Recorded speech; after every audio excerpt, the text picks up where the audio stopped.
I was gonna say I kind of touched on it before, but it goes in with the next question. Were there any like Mid South names or Memphis names who you Oh, end I up am seeing on the so shows? sorry No, I it's did not okay. I include. asked so many side questions, and that's why these interviews go so long. Because I can't stay on one question. As soon as you bring up like two things, I got to ask at least one of them. Okay, I do the like. That's generally how my conversations tend to flow anyway. So as long as that works out.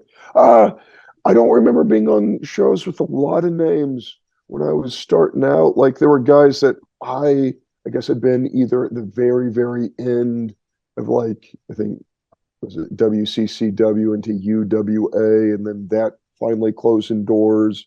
Like the last places that were running out of the Sportatorium.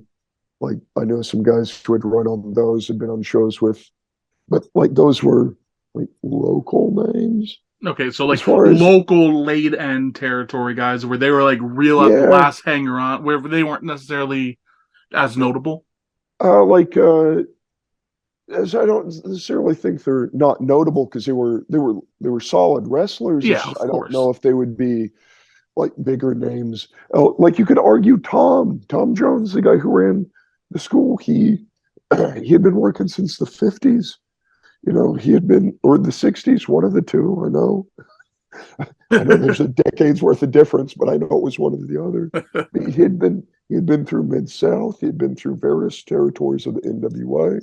Worked in Texas. So one could argue that Tom. I know before I started showing up, I think Kevin Von Erich would be around every so often before he stopped working small things. That's interesting. I believe so. Like I Yeah, I don't guess. ever remember meeting him. Uh, Dusty Wolf would be through every so often. All right. Uh, uh, but like guys like that. And then as I got a little bit older, every once in a while, like Honky would come through. There was one time I got booked on his show and I was sharing the locker room with like Bill Eadie and the Honky Tonk Man and uh, both the Midnight Express were there. Dennis Condrey and Bobby Eaton, that variation. The Fantastic. It was just such a weird show, like because every once in a while one of those would pop up and be like a handful of your top local guys. Or that's what I was booked, so that's what I'm gonna say.